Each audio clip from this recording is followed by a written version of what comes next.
അങ്ങനെ വീണ്ടും ഏതോ ഒരു ഞായറാഴ്ച എത്തിയപ്പോൾ ഞാനൊരു സ്പെഷ്യൽ ഉണ്ടാക്കാൻ തുടങ്ങിയിട്ടോ. അപ്പോൾ ചിക്കനെല്ലാം വരഞ്ഞ് വെച്ചു, മോനും കുറച്ചൊക്കെ ഹെൽപ്പ് ചെയ്യുന്നുണ്ടായിരുന്നു.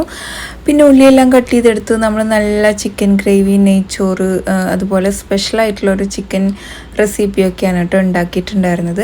അപ്പോൾ അതിൻ്റെ വീഡിയോ ഞാൻ വേറൊരു ദിവസം അപ്ലോഡ് ചെയ്തിട്ടുണ്ടായിരുന്നു. ഓക്കെ, അപ്പോൾ നമ്മുടെ നെയ്ച്ചോറിന് ആവശ്യമുള്ളതും ചിക്കൻ ഗ്രേവിക്ക് ആവശ്യമുള്ള കാര്യങ്ങളൊക്കെ ഇവിടെ പെട്ടെന്ന് ചോപ്പ് ചെയ്തെടുത്ത് സെറ്റാക്കി എടുക്കുന്നുണ്ട്. നമ്മുടെ പ്രീതി സോഡിയാക്കിൻ്റെ മിക്സർ ഗ്രൈൻഡറാണ് ഞാൻ യൂസ് ചെയ്യുന്നത്.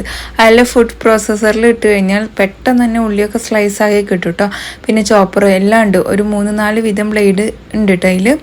അപ്പോൾ എന്തായാലും ഇതാ നമ്മുടെ സംഭവങ്ങളൊക്കെ ഇവിടെ റെഡി ആയിക്കൊണ്ടേ ഇരിക്കുന്നുണ്ട്. അതിൻ്റെ ഇടയിൽ ഞാൻ ഇതാ ചിക്കൻ ഫ്രൈ ചെയ്യുമ്പോൾ മുളകും കൂടെ ഇടാൻ വേണ്ടി കട്ട് ചെയ്തെടുക്കുകയാണ്. പിന്നെ സുർക്ക ഉണ്ടാക്കിയിട്ട് എടുക്കണം കേട്ടോ. പാത്രങ്ങളൊക്കെ കഴുകിക്കഴിഞ്ഞ ശേഷം ഇതാ നമ്മുടെ സുർക്കയും കൂടി റെഡിയാക്കിയിട്ടുണ്ടായിരുന്നു.